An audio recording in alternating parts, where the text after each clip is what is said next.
रवा न भाजता रवा आणि खोबऱ्याचे लाडू आज आपण बनविणार आहोत। नमस्कार मंडळी, अर्चना मसाला स्टोरीजमध्ये आपले स्वागत आहे। मी इथे 1 वाटी साखर, 1 वाटी नारळाचा किस, 1 वाटी रवा, थोडे वेलची पूड आणि 4 चम्मच साजूक तूप घेतलेले आहे।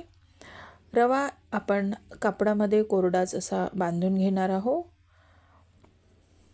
अशा प्रकारे एका कापडामध्ये रवा घालून आपण याला छान असं बांधून कुकरमध्ये आपण एक भांडे ठेवू आणि त्यावर हे बांधलेल्या रव्याची गाठोडी ठेवू आणि झाकण लावून आपण 3 शिट्यांवर याला वाफवून घेऊ। इथे आपण 1 वाटी साखर घेतलेली आहे, ती मिक्सरला बारीक करून घेऊ। आपला 3 शिट्यांमध्ये रवा छान वाफवून झालेला आहे, तो आपण एका भांड्यामध्ये काढून घेणार आहे।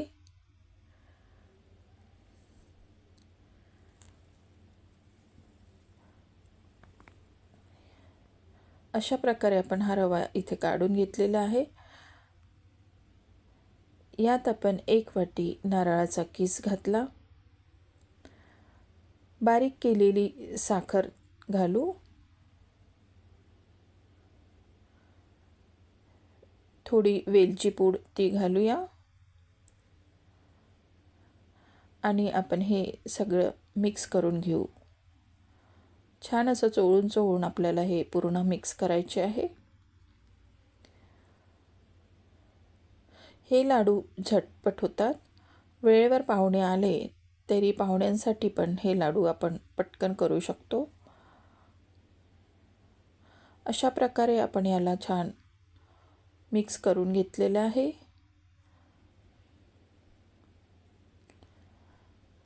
यात आपण 4 चम्मच साजूक तूप घालणार आहोत आणि छान आपण याला मिसळून घेणार आहोत।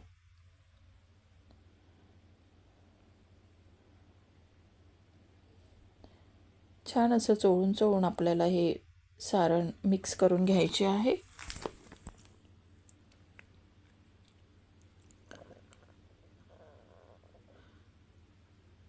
हे बघा,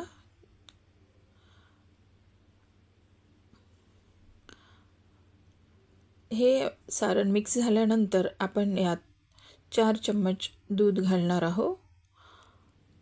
या दुधामुळे लाडवाला थोडं बाइंडिंग येते।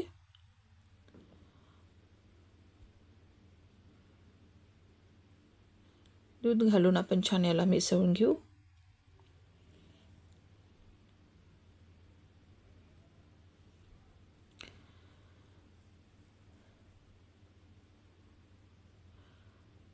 आपलं हे सारण छान असं एकजीव झालेलं आहे।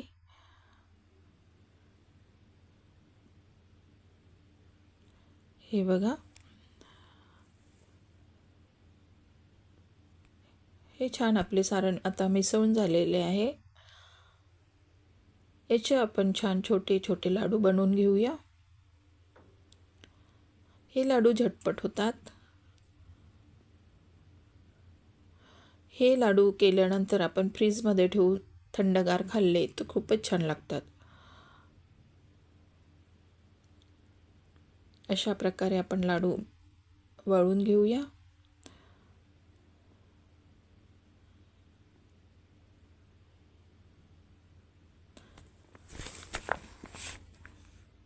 इथे आपले लाडू तयार आहे।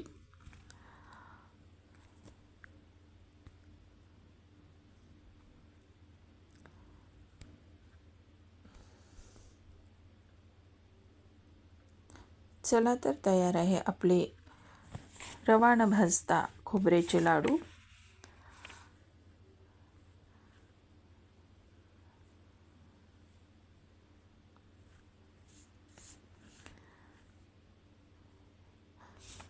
तयार आहे आपले रवा खोबऱ्याचे लाडू। रेसिपी आवडली तर सबस्क्राईब करा, लाईक करा आणि कमेंट करा। धन्यवाद।